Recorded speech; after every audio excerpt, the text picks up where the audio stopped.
Guys, I'm Jeff the Homestead Dad. Welcome to the homestead.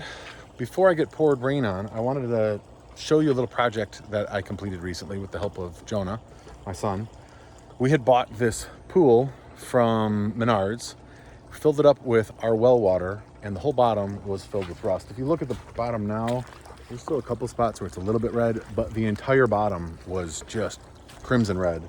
And that little filter right there that came with the pool, along with those cartridge filters right there, just weren't going to get it done. No matter how many times we started up the bottom and tried to filter it, it just wasn't getting clean. So I've been watching Ozpond's channel, and he does backyard ponds, and he uses many times bog filters to filter his ponds. And I was like, well, I have these 60-gallon pickle barrels, so I'm going to use this. And I bought some 1-inch uniseals, which are these rubber gaskets here. Instead of a bulkhead, you can use these uniseals. And I created this bog filter. So at the bottom, I put one of these planters. I drilled this hole out big enough for a 3/4 inch PVC pipe to go into it. And what I did was I put a pipe clamp, a hose clamp on the inside of the planter and on the outside of the planter to keep the 3/4 inch pipe securely in there. And then I ran that 3/4 inch PVC pipe, hard PVC, the white stuff like this. This is 1 inch, but I had 3/4 down in. So it's inverted like this at the bottom of the pickle barrel. So it's creating an open cavity space. And then I put the PVC down into that, and I put this black flexible PVC, and I clamped it onto the 3/4 inch PVC. I'm gonna set this down now so I can use my hands.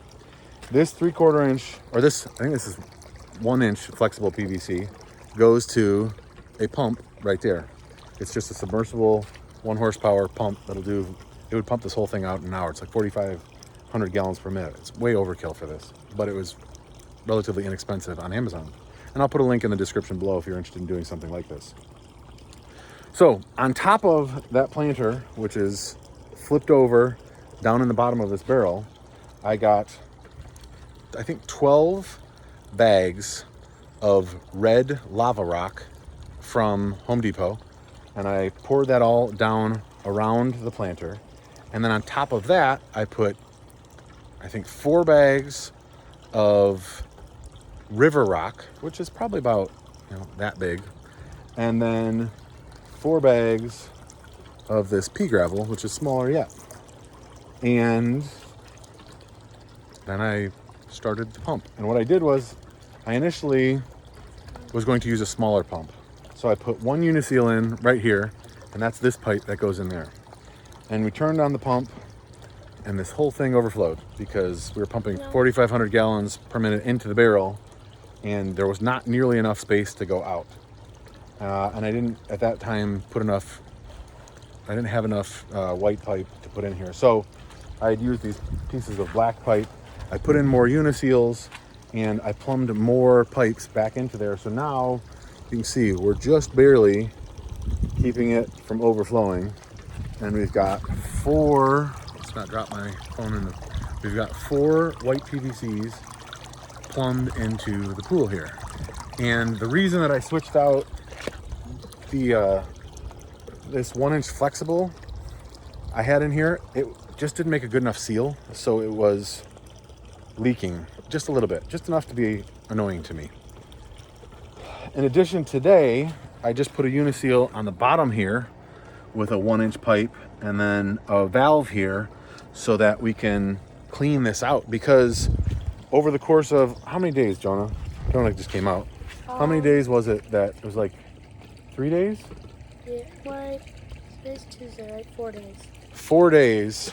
It had cleaned out the pool quite well, but we could start to see rust on top of the rocks here because this had gotten so saturated with all of the stuff that had come out of the pool.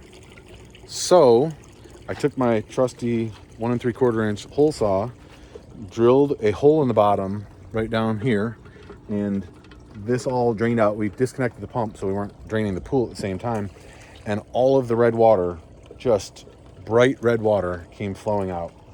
After it emptied, I sprayed water down through the top to rinse the stuff back down and kind of recharge. If you have a above ground pool and you use a sand filter, I think it'd be the same as like backwashing it.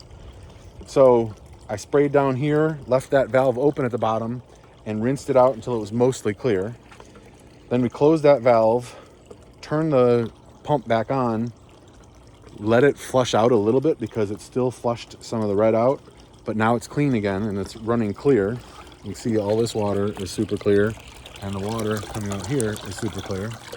And now we're back to being able to filter. And I don't think we're gonna have to clean this out, like back flush it again for quite some time, because I don't think we'll have nearly the load of mess in the pool. There's still some, but this is definitely swimmable and it's gonna get better even yet. We're still running that little pump as well, but I don't think we'll need to once we get this to a point where it's clear, and then we'll just be able to run the one horse.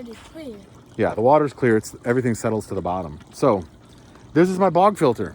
And then today, after we put in that valve in the bottom, I replaced all of the black pipe that went back in with this hard pipe. This is actually just dry fit.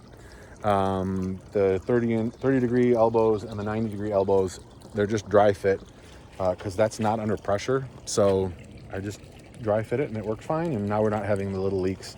You can see it's dry under here now because there's no water leaking. So we won't be losing water that way. So that's my bog filter. I probably could have done different ways too. I could have added sand to the top. I've seen where people add batting, but I think this works. And I really just wanted to test the theory that this would work because I do want to create some more, like I'm going to create one this size for an IBC tote, and this will filter that out super fast because it's much larger in comparison to the IBC tote. Than I think this pool is like 4,500 gallons and this is only 60 gallons. So much bigger filter size than the little tiny filter that we have over there, but still not huge in comparison to the size of the pool. So anyway, if you guys are interested, let me know. I'll try to put links to everything that I used in the description. So if you want to try it, you can do that yourself. Let me know if you do and how it goes. I looked on YouTube and I couldn't find any above ground pools with bog filters. I'd seen one picture on a DIY pond site or a Facebook group that I was on, but that was all I could find. So I figured I'd put this out here and see what you guys think. If you have suggestions for improvements, I'm always open to suggestions. And otherwise, see you guys in the next video. So see you later. See ya. Have a good one.